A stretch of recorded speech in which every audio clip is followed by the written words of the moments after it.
দেখো দেখো দেখো, এই হলো প্যানিয়ার, দেশি প্যানিয়ার। এরকম সুন্দর একটা কালো রাস্তা, তার সাথে দেখো কি সুন্দর এত বড় গাছটা পুরো মানে ঢেকে আছে রাস্তাটাকে। কত সুন্দর দেখো এই ব্রিজটা লাগছে, আর নিচ দিয়ে বয়ে যাচ্ছে এই যে চুন্নি নদী। এই হচ্ছে কুষ্টি পাথরের সেই 9 ফুটের শিবলিঙ্গ। আর তো বন্ধুরা, গুড মর্নিং সবাইকে। আর ঘড়ির কাটায় এখন বাজে ঠিক 7:34। Hello viewers, welcome to YouTube channel. I hope you are all fit and fine. তো আজকে না আমি একটা খুব সুন্দর একটা জায়গায় যাচ্ছি। তো সেই জায়গাটায় ভাবলাম তোমাদেরও একটু সাথে করে নিয়ে যাই। তো সেই জায়গাটা হচ্ছে ভারতীয় ইতিহাসের একটা প্রাচীনতম ঐতিহ্যবাহী জায়গা।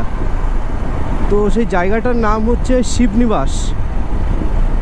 তো শিবনিবাস অলরেডি আমাদের কৃষ্ণনগর থেকে এই 25 বা 26 কিলোমিটার এরকম একটা দূরত্বে। তো খুবই সুন্দর জায়গা। তো আগে আমি কখনো যাইনি, এটা হলো সবথেকে বড় কথা। আমি আগে যাইনি কোনোবার, তো এটা ফার্স্ট টাইম যাচ্ছি। আর আমার সাথে যাচ্ছে আমার কলেজের সবথেকে পুরনো একটা ফ্রেন্ড সমীরণ। তো সমীরণও ওখানে যাবে। তো হট করে কালকে রাতের বেলা ঠিক করলাম, অ্যাকচুয়ালি আমি ঠিক করিনি, সমীরণই ঠিক করেছে। সমীরণ আমাকে বললো, ভাই শিবনিবাস কোনোদিন গেছিস? তো আমি বললাম, না ভাই শিবনিবাস তো আগে কখনো যাওয়া হয়নি আমার। বলো অত সুন্দর জায়গায় তুই যাসনি? তো চ না, কাল সকালবেলা বেরোয়, একটু ঠান্ডা ঠান্ডা ওয়েদার থাকবে। আর ঠিক আছে চলো। কাল রাতের বেলা ইনস্ট্যান্ট ঠিক হলো যে আজকে সকালবেলা একটু শিবনিবাস যাব। তো শিবনিবাস আমি যেহেতু যাচ্ছি, আমি ভালো কোনো জায়গায় গেলে আমি তোমাদের সঙ্গে সেই জিনিসটা শেয়ার করবো। আর কালকে রাতের থেকে দেখছি বেশ হাওয়া দিচ্ছিলো, একটু ঝড় উঠবে এরকম একটা ভাব হয়েছিল। তো যাই হোক, সেটা হয়নি। তবুও যেহেতু ঝড় উঠবে এরকম একটা ব্যাপার হয়েছিল, সেই কারণে দেখছি বেশ ক্লাউডিও হয়ে আছে ওয়েদারটা, আর তার সাথে বেশ ঠান্ডা আছে। সূর্য এখনও কিচ্ছু ওঠেনি, একদম নিট অ্যান্ড ক্লিন। তো এই মুহূর্তে এখন আমি সোজা যাব সমীরণকে ওর বাড়ি থেকে পিক করব, দেন তারপরে আমরা বেরোচ্ছি। তো বন্ধুরা, সমীরণকে পিক করে নিচ্ছি ওর বাড়ি থেকে। দুর্দান্ত সুন্দর লাগছে এই ব্যাপারটা, যে এত সুন্দর একটা ক্লাউডি ঠান্ডা ওয়েদার, তার সাথে দেখো এরকম দুই সাইডে গ্রিনারির বেড বলতে পারো তোমরা। কি অসাধারণ লাগছে। এই সাইডে ভুট্টা চাষ হয়েছে, এই সাইডে কলা গাছের চাষ হয়েছে, তার সাথে রাইট সাইডে দেখো এই আমাদের কুয়ো তৈরি হয়। সেই কুয়োর যে পার্টগুলো হয়, সেই মাটির পার্ট তৈরি হয় এইখানে। তোমাদের যদি শিবনিবাস আসার ইচ্ছা হয় তাহলে তোমরা কি করে আসবে? তো অ্যাকচুয়ালি অনেক রকম রাস্তা আছে। সবার প্রথমে তোমাদের রেলপথটাই বলি, ট্রেন লাইনে কি করে আসবে তোমরা। তো যদি তোমরা শিয়ালদা থেকে আসতে চাও তাহলে শিয়ালদা থেকে ট্রেন ধরবে গেদে লোকাল। তো গেদে লোকাল ট্রেন ধরে তোমরা সোজা নামবে এসে মাঝদিয়া। তারপর মাঝদিয়া স্টেশন থেকে ওখানে অটো টোটো সবই পাওয়া যায়। সেটা ধরলে ওই অলমোস্ট 3 থেকে 4 কিলোমিটার ওখান থেকে মাঝদিয়া স্টেশন থেকে শিবনিবাসের ডিস্টেন্স। তো এইভাবেও তোমরা যেতে পারো। আর একটা হয়, তোমরা শিয়ালদা থেকে ডিরেক্ট কৃষ্ণনগরে আসো। কৃষ্ণনগর স্টেশন থেকে তোমরা বাস, অটো, টোটো সবই আছে। ধরে তোমরা যদি বলো যে শিবনিবাস যাবো, তো ডিরেক্ট তোমরা শিবনিবাস চলে আসতে পারো কৃষ্ণনগর স্টেশন থেকে। আর একটা হয়, কেউ যদি নবদ্বীপ লাইন হয়ে আসতে চাও তাহলে সবার ফার্স্টে তোমাকে নবদ্বীপ স্টেশনে নামতে হবে, নবদ্বীপ ধাম যে স্টেশনটা। নেমে ওখান থেকে অটো, টোটো, বাস সব পাওয়া যায়। তোমরা ডিরেক্ট বলবে শিবনিবাস যাব, তো ডিরেক্ট তোমরা চলে আসতে পারবে। তো তোমাদের সঙ্গে কথা বলতে দেখো অলমোস্ট আমি কুলগাছি বাজার পার করে ফেলেছি। তো আস্তে আস্তে যাই। আরে সাবাস, কি সুন্দর দেখেছো? কি সুন্দর দেখেছো? মানে মুরগিগুলো নিয়ে যাচ্ছে বাইকের পেছনে একটা খাঁচার মধ্যে করে, ওই রিল্যাক্সে বসে আছে। মুরগিগুলো মনে হচ্ছে ট্রাভেল করছে। কিন্তু ওয়াও, অসাধারণ লাগছে দেখতে আজকের এই ওয়েদার, তার সঙ্গে ওয়েদারের সঙ্গে এই নেচারের ভাইবের কম্বিনেশনটা। আর সকাল সকাল আমার হিমালয়ান বেরিয়ে পড়েছে এত সুন্দর একটা অ্যাডভেঞ্চার করতে। আর লেফট সাইডে দেখো গম পেকে হলুদ হয়ে গেছে। জাস্ট এক্সট্রিম লেভেল লাগছে দেখতে, এক্সট্রিম সুন্দর লাগছে। কি পরিমাণে ভুট্টা চাষ হয়েছে দেখতে পাচ্ছ, প্রচুর পরিমাণে ভুট্টা চাষ হয়েছে। লেফট সাইডে ভুট্টা দেখো, পুরো যতদূর গ্রিনারির বেডটা দেখতে পাচ্ছ ততটাই ভুট্টা চাষ হয়েছে। আর রাইট সাইডে দেখো গমের ক্ষেত, পুরো গম আর গম। অবশ্য গম কেটে ফেলেছে সবাই, যেহেতু হলুদ হয়ে গেছে গমগুলো। আর তার সাথে দেখো এত সুন্দর, এত গ্রিনারির বেড, তার মাঝখানে একটা গোল টাইপের একটা আম গাছ। কি অসাধারণ লাগছে আমার দেখতে। এই সকাল সকাল এইরকম একটা নেচারের মধ্যে দিয়ে বাইক রাইড করে যেতে মানে একটা আলাদাই শান্তি লাগে মনের ভেতরে। তো তোমরা যারা যারা এইরকম নেচারের ভাইব নিতে নিতে যেতে চাও, তোমরা অবশ্যই তোমরা আসতে পারো। আর যদি এইরকম ফিল নিতে হয় ভাই, তাহলে বাইক নিয়ে আসতে হবে, কিচ্ছু করার নেই। কোনো 4 হুইলার, বাস, টোটো এগুলোতে তোমরা কোনো ফিল পাবে না। আর সকাল থেকে মোটামুটি ফ্রেশন আপ হয়েছি। ফ্রেশন আপ হওয়ার পরে একটু চাটা কিচ্ছু খাইনি, তো রনও খাইনি। তো ও বললো যে সামনে কোনো একটা সুন্দর নিরিবিলি জায়গা দেখে দাঁড়াবো আজকে। কোনো পপুলার চায়ের দোকান নয়, কিছু নয়, একদম জাস্ট রোডে যেতে যেতে সামান্য ছোট্ট একটা চায়ের দোকান পাবো, যেটা নিরিবিলি, আশেপাশে কিছু নেই। ঠিক সেই রকম জায়গা দেখে একটা দাঁড়াবো, দাঁড়িয়ে আজকে একটু চা খাবো। মানে আজকে পুরো যে ট্রিপটা করছি, সুন্দর এই পুরো যে রাইডটা করছি, এটা পুরোটাই আজকে পুরো নেচারের সঙ্গে মিলিয়ে মিলিয়ে চলবো আমরা। আর রাইট সাইডে দেখো ছোট্ট একটা নার্সারি। আর এখানে দেখতে পাচ্ছ এগুলো ওই মাছের কন্টেনার, মানে পুকুর বা দিঘিতে যারা মাছ চাষ করে তারা এইরকম ছোট ছোট কন্টেনারে করে তার ভেতরে জল নিয়ে ছোট ছোট মাছের চারাগুলো ওরা নিয়ে যায়, নিয়ে তারপরে ওই জলে ছাড়ে। তো বন্ধুরা, এই সুন্দর রাইডটার জন্য আশা করি তোমরা সবাই একটা কথা বলবেই আমার সাথে, let's eat run, have a fun. দেখো দেখো দেখো, এই হলো প্যানিয়ার, দেশি প্যানিয়ার। এই প্যানিয়ারে করে দুধ বিলি করা হয় লোকের বাড়ি বাড়ি। এরকম সুন্দর একটা কালো রাস্তা, তার সাথে দেখো কি সুন্দর এত বড় গাছটা পুরো মানে ঢেকে আছে রাস্তাটাকে। এইগুলো সত্যি মানে অসাধারণ লাগে এইরকম নেচারের ভাইবের মধ্যে দিয়ে বাইক চালাতে। মানে কত রকম সুন্দর সুন্দর সাবজেক্ট, কত সুন্দর সুন্দর সাবজেক্টের মধ্যে একটা সুন্দর সুন্দর ফিল লুকিয়ে আছে দেখো। তো বন্ধুরা, এই মুহূর্তে তোমাদের বললাম যে একটা নিরিবিলি জায়গায় এসে দাঁড়াবো, দাঁড়িয়ে তারপরে একটু চাটা খাবো। কারণ সকালবেলা ফ্রেশন আপ হওয়ার পরে আমি রন দুজনাই সেরকম কিছু খেতে পারিনি, তো জাস্ট বেরিয়ে চলে এসেছিলাম আমরা দুজনা। তো সেই জন্য অনেকটা বাইক চালালাম। বাইক চালানোর পরে তো আমরা ভীমপুর বাজারটা ক্রস করে এই সাকদা মোড়ে এসেছি। তো সাকদা মোড়ে আসলাম, আসার পরে এখানে একটা সুন্দর দেখো ছোট্ট চায়ের দোকান আছে। তো এই চায়ের দোকানের একদম মেন রোড এইটা হচ্ছে সাকদা মোড়। আর এইখানে আমার বাইক পার্ক করা আছে। আর এই চায়ের দোকানে দাঁড়ালাম, দাঁড়িয়ে খানিকক্ষণ আমরা দুজন একটু চা খাবো। তো চাটা খাওয়ার পরে তারপর আমরা আবার বেরোবো আমাদের শিবনিবাসের জন্য। তো চলো চাটা খেয়ে নিই, চা খেয়ে নিয়ে তারপর তোমাদের সঙ্গে ডিরেক্ট ক্যামেরায় কথা বলছি। তো এইমাত্র আমরা একটু চাটা খেয়ে বেরোলাম, বেরিয়ে তোমরা শুধু রাস্তাটা দেখো, যার কারণে আমি একটু আস্তে চালাচ্ছি। এইরকম সুন্দর ঝাউ গাছ ভর্তি, আর তার ফাঁক দিয়ে দেখা যাচ্ছে দূর দিগন্ত জুড়ে এত সুন্দর চাষের জমি। কি অসাধারণ লাগছে দেখতে। আর এই রাস্তাটা তোমরা দেখো, মানে জাস্ট চলেই যাচ্ছে, এত সুন্দর ফাঁকা রাস্তা এটা। জাস্ট তোমরা একবার লেফট সাইডটা দেখো কি পরিমাণে মেঘ হয়েছে, জাস্ট এক্সট্রিম লেভেলের একটা মেঘ হয়েছে দেখো। রাইট সাইডে মোটামুটি একটু আলো আলো আছে, বাট লেফট সাইডটা দেখো কি পরিমাণে মেঘ হয়েছে। আর এখানে সব দেখতে পাচ্ছি পেঁয়াজ চাষ হয়েছে, প্রচুর পেঁয়াজ চাষ হয়েছে এখানে। আর ঠিক এই দূরের যে গাছগুলো দেখা যাচ্ছে, গাছগুলো দেখতে না অনেকটা মনে হচ্ছে ছোটোবেলায় যখন ছবি আঁকতাম বা কোনো ভালো ভালো ক্যালেন্ডার বা এই জাতীয় জিনিসে যখন ছবিগুলো দেখি, মনে হয় যেন সেই হাতে আঁকা আছে, ঠিক সেই রকম হাতে আঁকা মনে হচ্ছে এই জায়গাগুলো। দেখো কত সুন্দর লাগছে দেখতে। অ্যাকচুয়াল বলতে গেলে ক্লাউডি ওয়েদার থাকলে হয়তো এইরকম আকাশটা কেমন ডাল গ্রে টাইপ লাগে দেখতে, বাট সূর্য উঠলে যেমন আকাশটা একটা ব্লুইশ ভাব লাগে, সেটাতেও ভালো লাগে। কিন্তু এইটারও একটা আলাদা সৌন্দর্য আছে ভাই। প্রকৃতির কত রকমের সময়ের সাথে সাথে সৌন্দর্য বেরিয়ে আসে, তাই না বলো?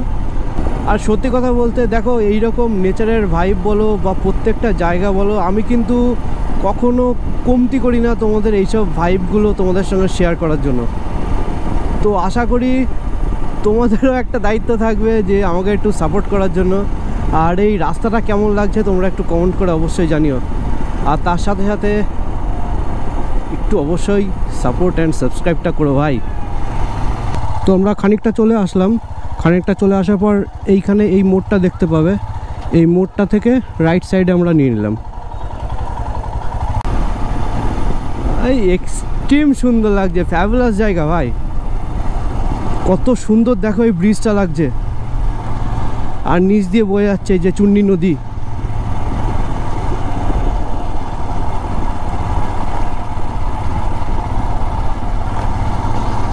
দেখো আমরা সোজা চলে এসেছি। তো চলে আসার পর আবার আমরা লেফট সাইডে এই গ্রামের ভেতরে রাস্তায় ঢুকে গেলাম।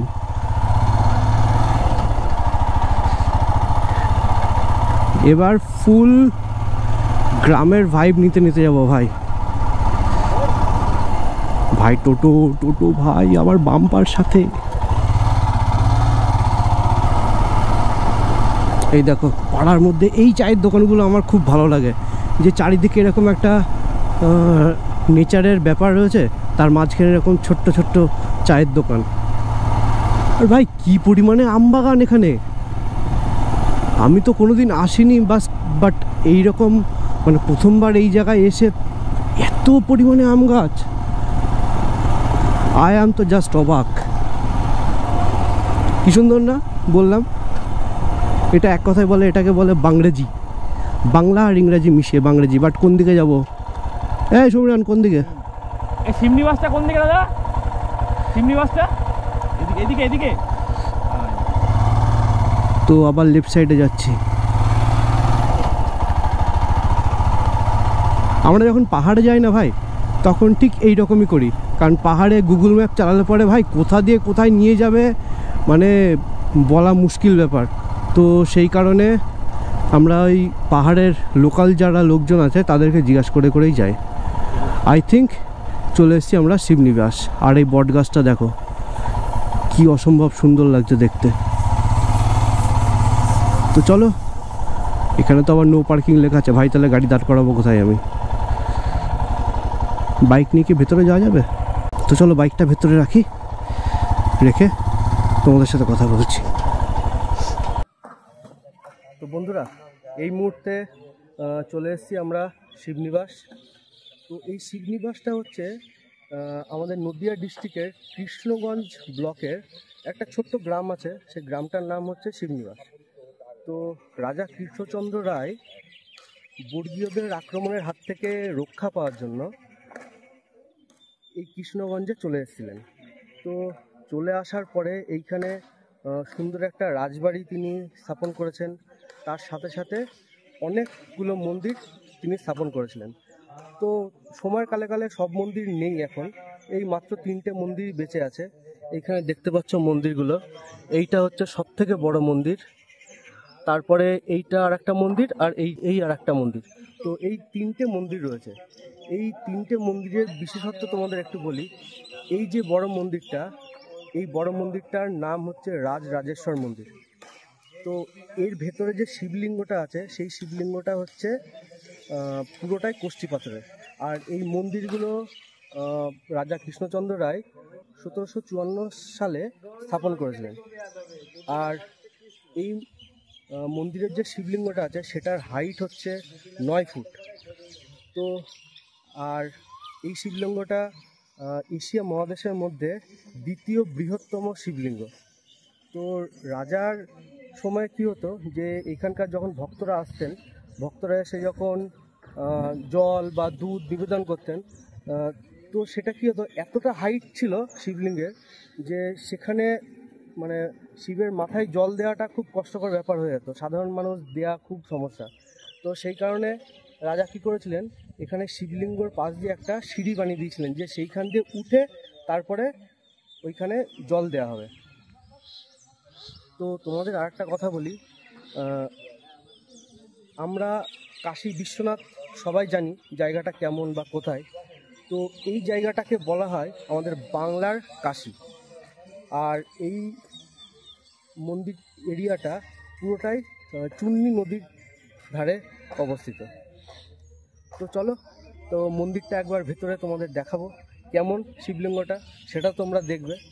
আর তার সাথে সাথে দেখো এইখানে সমস্ত ছোট ছোট দোকানগুলো আস্তে আস্তে বসছে এখানে পুজোর জন্য।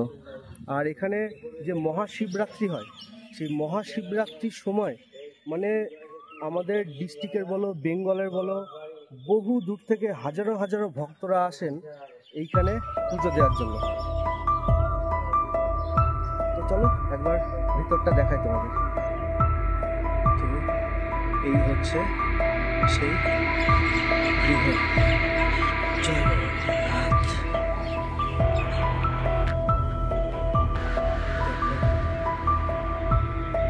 এই হচ্ছে কুষ্টি পাথরের সেই 9 ফুটের শিবলিঙ্গ। আর তার পাশ দিয়ে এখান দিয়ে যে সিঁড়ি উঠে যাচ্ছে, সিঁড়ি দিয়ে উঠে এইখানে সমস্ত পুজো টুজোগুলো হয়।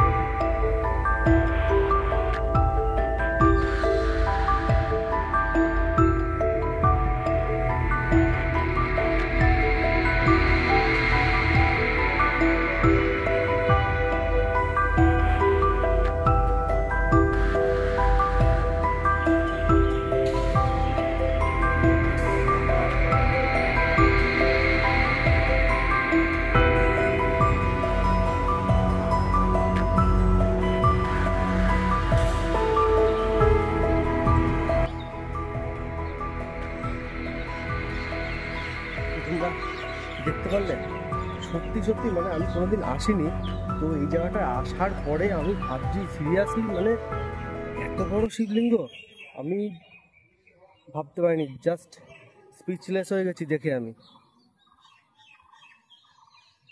এক্সট্রিম সুন্দর লাগছে, পুরো দেখতে পাচ্ছ এখান দিয়ে পুরো গ্রিল দিয়ে ঘেরা একদম এই জায়গাটা। আর এই রকম সাথে সুন্দর একটা মন্দির, এত হাইট, আই থিঙ্ক এটা 120 ফুটের মনে হয়। তো তোমাদের এই শিব মন্দির কেমন লাগলো, আমাদের এই শিবনিবাসের শিব মন্দিরটা, তোমরা কিন্তু অবশ্যই একটু কমেন্ট করে জানিও আর আমাকে সাপোর্ট করো, এটুকুই তোমাদের কাছে বলার। আর বন্ধুরা এখানে দেখো বেশ কিছু মানুষজন পুজো দিতে এসেছেন।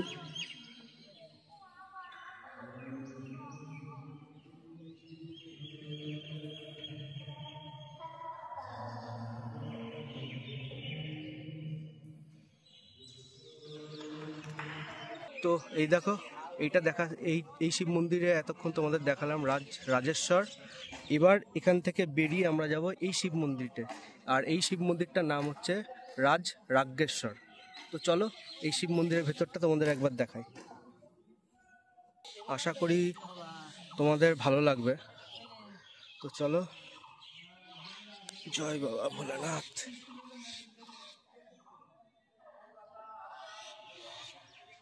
এই দেখো এইটা হচ্ছে রাজ্ঞেশ্বর শিব মন্দির। মানে ওইটা ছিল আমাদের 9 ফুটের ভোলে বাবা, আর এইটা হচ্ছে অলমোস্ট 6 ফুটের ভোলে বাবা। মানে এটার হাইট অলমোস্ট 6 ফুট হবে। তো এটাতেও দেখো সুন্দর একটা সিঁড়ি করে দিয়েছে ওঠার জন্য। তো এই সাইডটা দিয়ে এই মন্দিরটার পেছনে এই যে এটা দেখতে পাচ্ছ, এটা হচ্ছে রাম সীতা মন্দির। এই দুটো মন্দিরেই তোমরা যেতেও পারবে, ভিডিও করতে পারবে, ছবি তুলতে পারবে, কোনো অসুবিধা নেই। কিন্তু ওইদিকে যে রাম সীতা মন্দিরটা আছে, রাম সীতা মন্দিরে ঢুকতেও দেবে না এবং ওখানে ফটো তোলাও যাবে না। তো জাস্ট দূর থেকে তোমাদের দেখালাম। এবার তোমরা যদি কখনো এখানে আসো, সেই সময়টা দেখা গেল ওই জায়গাটা খুলবে বা খুলেছে, তাহলে হয়তো তোমরা সেই টাইমে দেখতে পারবে। বাট আমরা আসলাম এই টাইমটাই সম্ভব হলো না। এই জায়গাটায় দেখো এইখানে রয়েছে একটা পুলিশ ক্যাম্প, এই শিবনিবাসের পুলিশ ক্যাম্প। মানে এইখানে যখন পুজো টুজোর সময়, শিবরাত্রির সময়, মহাশিবরাত্রির সময় যখন হিউজ পরিমাণে লোকের সমাগম হয় এখানে, তো সেই টাইমটা এখানে প্রচুর পরিমাণে পুলিশ এসে জমায়েত হয়, মানে সমস্ত এই অ্যাম্বিয়েন্সটার পরিস্থিতিটা ঠিক রাখার জন্য। তো আমাদের ঘোরা অলমোস্ট কমপ্লিট হয়ে গেল। তো চলো এবার সমীরণ আসুক, ততক্ষণ আমরা বাইকে উঠি, রেডি হই, দেন বেরোবো এখান থেকে আমরা। আর বেরিয়ে ভাবছি এখান থেকে বেরিয়ে সামনেটা হলো একটা ঘাট আছে, ওই ঘাটের দিকে যাব। তো ঘাটে গিয়ে সেই ঘাটটা তোমাদের একবার একটু দেখাবো, তারপর বাড়ির দিকে যাব। তোমাদের বলেছিলাম যে এই রামসীতা মন্দিরটায় ঢোকা নিষেধ আছে, তারপরে এখানে মানে ক্যামেরা অ্যালাউ নেই। তো এখানকার পুরোহিতদের সঙ্গে কথা বললাম, কথা বলে পুরোহিতরা বললেন যে এখন এই মুহূর্তে এই জিনিসটা চালু করে দেওয়া হয়েছে। তো আমি যখনই শুনলাম ভাই চালু করে দেওয়া হয়েছে, তখন তো মনটা খুশি হয়ে গেল, যে ভাবছিলাম এটা তোমাদের সঙ্গে শেয়ার করতে পারবো না, বাট কোনো অসুবিধা নেই, যখন পারমিশন পেয়ে গেছি শেয়ারও করব, আর এখন সাথে সাথে একটু ভিডিও করব। চলো দেখাচ্ছি তোমাদের ভেতরটা। এই দেখো, এই হচ্ছে গৃহপথ। এইখানে রাম সীতা আছেন, তার সাথে জগন্নাথ দেব, সরস্বতী, মা সরস্বতী, তার সাথে এইখানে দেখো শ্রীকৃষ্ণ আছে, হনুমানজি আছে, মা কালী আছে, সবাই আছেন। এখানে সমস্ত রান্নার জিনিসপত্রগুলো রাখা আছে, এখানে ভোগ রান্না হয় যে জিনিসগুলো সেগুলো। এটা উপরটা কত সুন্দর লাগছে দেখো দেখতে। এই যে রাম সীতার মন্দির, আর একবার তোমরা দর্শন করে নাও। তো চলো এবার বাইরেটা যাই। বাইরে একটা নিয়মাবলী লেখা আছে, তো সেটা তোমরা একটু দেখো। এই দেখো নিয়মাবলীটা, খুব ভালো লাগলো যে তোমাদের সঙ্গে এই জায়গাটা শেয়ার করতে পারলাম। বাট ফার্স্টে ওইদিকে যখন শুনছিলাম তখন শুনছিলাম কোনো ভিডিও করতে দেবে না, তো খারাপ লাগলো যে জায়গাটায় আসলাম, এই মন্দিরটা ভিতরটা একটু দেখাবো না কেমন লাগছিল। তো যাই হোক, যখনই এখানকার মানে এই রামসীতা মন্দিরের যে পুরোহিত মশাই আছেন তাকে যখন জিজ্ঞাসা করলাম, বললো আগে এই রেস্ট্রিকশনটা ছিল, বাট এখন আমরা তুলে দিয়েছি, কারণ অনেক দর্শনার্থী আসেন, তারা ছবি টবি তোলার জন্য, কেউ ছবি তুলতে পারে না, এটা খুব বাজে লাগে। ওই কারণে এই জিনিসটা মানে এই প্রোটোকলটা তুলে দিয়েছেন। তুলে দেওয়ার পরে এখন ভেতরে ভিডিও করা যায়, ফটো তোলা যায়, সব কিছুই করা যায়। তো চলো এইখানে দেখো আমার বাইকটা রাখা আছে, তো বাইক নেব, বাইক নিয়ে এই একটুখানি হয়তো 10-20 পা হাঁটলে পরেই সামনের ঘাটটা, তো ওই ঘাটটাই যাব, তোমাদের ঘাটটা একবার শেয়ার করি। চলো। তো বন্ধুরা, রাইট সাইডেই রাম সীতার মন্দিরটা পুরোটা তোমাদের দেখালাম। তো এবার সামনেই ঘাটটা আছে, মানে ব্রিজ, বাঁশের ব্রিজ আছে, তো এই জায়গাটা তোমাদের একটু দেখাই চলো। আর এই যে সমীরণ যাচ্ছে, ই বাবা কত আম হয়েছে ভাই, কত আম হয়েছে, কি অসাধারণ লাগছে এই অ্যাম্বিয়েন্সটা ভাই, জাস্ট মারাত্মক লাগছে দেখতে। তো চলো এবার দেখি। এই হচ্ছে এই রাস্তায় যাওয়ার এন্ট্রান্স। ওয়াও, আর তোমরা সামনে যেটা দেখতে পাচ্ছ এটাই হলো সেই চুন্নি নদী। অ্যাকচুয়াল রাজা কৃষ্ণচন্দ্র রায় এই যে চুন্নি নদীটার এখান দিয়ে করার কারণ হচ্ছে তিনি এই জায়গাটায় এসেছিলেন, এসে এই জায়গাটায় থাকতেন বর্গীয়দের অত্যাচারের হাত থেকে রক্ষা পাওয়ার জন্য। তো যেহেতু এই জায়গায় রাজা থাকতেন, তো সেই কারণে এই চুন্নি নদীর পাশেই করেছেন, যাতে বর্গীয়রা ওই পাশ থেকে আক্রমণ করতে গেলে এই সামনে এই বাধাটা থাকে। আর এই যে বাঁশের ব্রিজ, বাঁশের ব্রিজের উপর দিয়ে দেখো লোকগুলো আসা যাওয়া করছে, ভাই কি ভয় লাগছে আমার দেখে, কারণ বাসগুলো দেখা এত বড় বড় বাস, আর সামান্য এই বাইকটা আসছে টিভিএসের অ্যাপাচে, এই বাইকটা আসছে তাতেই বাস মানে এই ব্রিজটা এত নড়ছে। তাহলে পরে ভাবো আমার যদি হিমালয়ান এর উপর দিয়ে যায় তাহলে পরে কী হবে, আমি কোনো রিস্কই নিতে পারছি না ভাই এই জায়গাটার জন্য। ভেবেছিলাম এই ব্রিজটা ক্রস করে ওই দিক দিয়ে ঘুরে ঘুরে যাব, বাট খুব রিস্কি হয়ে যাবে, কারণ এতটা উঁচু বাসগুলো, আর আমার গাড়ির ওয়েট কম করে হলেও 260 থেকে 270 কিলো ওজন, তার সাথে আমার ওয়েট রয়েছে, সমীরনের ওয়েট আছে, মানে অলমোস্ট 350 পার হয়ে যাবে। তো সেই কারণে আমি আর রিস্ক নিলাম না।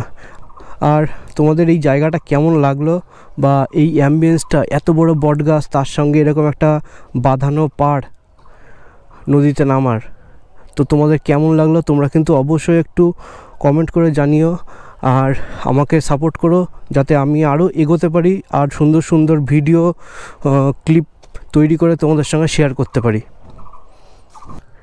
কি অসম্ভব বড় অশ্বত্থ গাছটা দেখো একবার, কি বীভৎস বড়, সত্যি মানে এইরকম অ্যাম্বিয়েন্সগুলো না মুগ্ধ করে দেয় আমাদেরকে। এই যে এত সুন্দর একটা জায়গা ঘুরলাম, তো গাড়ি আমাদের বাইক চলতে চলতে তার সাথে সাথে তোমরা এই জায়গাটার একটা ছোট্ট সিনেম্যাটিক ভিডিও দেখে নাও।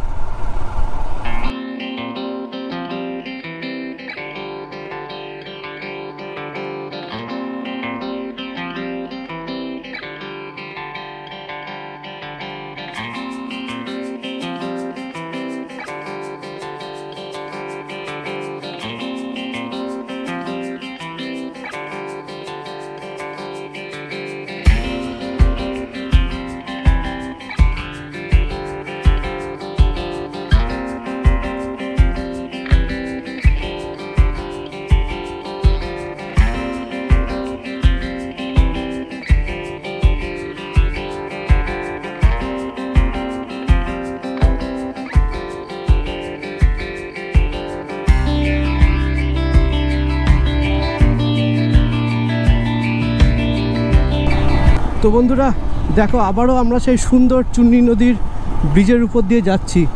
ওই দেখো রাইট সাইডে সেই বাঁশের ব্রিজটা দেখা যাচ্ছে, ওই জায়গাটা দাঁড়িয়ে তোমাদের ভিডিওটা দেখাচ্ছিলাম। কি অপূর্ব সুন্দর লাগছে, দেখো কত সুন্দর ধানের ক্ষেত আর জমি চাষ করছে তার সাথে। তো চলো ততক্ষণ এরকম সুন্দর রাস্তা তোমরা একটু উপভোগ করতে থাকো।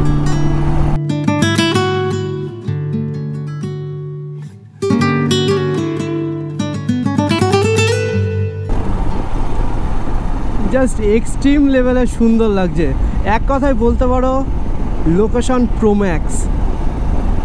জাস্ট আইফোনে হয় যে জিনিসটা, যে আইফোন 15 বা 16 প্রো ম্যাক্স হয়, তো এইটা হচ্ছে আমাদের কাছে এখন এই মুহূর্তে লোকেশনের প্রো ম্যাক্স। এটা কি অসাধারণ লাগছে, দুই সাইডে এত সুন্দর সুন্দর ক্ষেত, আর মাঝখান দিয়ে এরকম সরু কালো রাস্তা, আর এইরকম একটা ক্লাউডি ওয়েদার।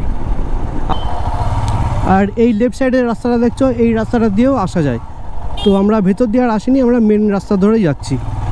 তো কুলগাছি বাজারে দেখেছো কত সুন্দর বাজারটা বসেছে, সব রকম দোকান আছে এখানে।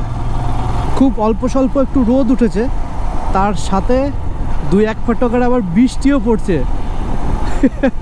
খুব সুন্দর লাগছে ব্যাপারটা, কিন্তু ভয় একটা জায়গায়, যদি জোরে বৃষ্টি আসে তাহলে ক্যামেরা আমাকে ঢুকিয়ে নিতে হবে, মানে তোমাদের কোনো কিছু তারপরে শেয়ার করতে পারবো না। বৃষ্টি যেন কম থাকে তাও অসুবিধা নেই, আমরা পুরোটাই শেয়ার করতে পারবো।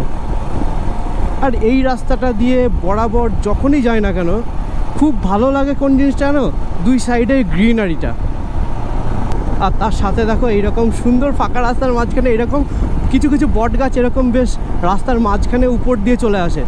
এই জিনিসটা সব থেকে বিউটি লাগে দেখতে, মানে ওই রাস্তাটার পুরো সৌন্দর্য চেঞ্জ করে দেয় ওই একটা গাছেই। আরে বাস কত সুন্দর নার্সারিটা, ছোট্টর মধ্যে বেশ সুন্দর। আর এই গোদাডাঙ্গার একটা বিশেষত্ব, দারুণ বিশেষত্ব আছে। তো বিশেষত্বটা হলো এই গোদাডাঙ্গাতে, এই যে ভেতর দিয়ে দেখতে পাচ্ছ হয়তো মাথাগুলো দেখা যাচ্ছে, এখানে সারা কৃষ্ণনগরের আবর্জনা ডাম্প করা হয় এখানে। আরে বাপরে বাপ ভাই, এক্সট্রিম পচা গন্ধ, জাস্ট নেওয়া যাচ্ছে না। ওরে বাবা বাবা, দম আটকে গেল। আখের রস, আখের রস, আখের রস, বাট গরম লাগছে না, ওই জন্য এখন আখের রস খাবো না ভাই।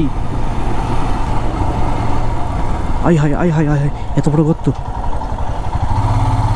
মানে কিছু কিছু জিনিস জীবনে আনএক্সপেক্টেড হয়ে যায় পুরো। হট করে দেখছি এরকম একটা সুন্দর রাস্তা, স্যাটাম দেখি এরকম একটা গর্ত।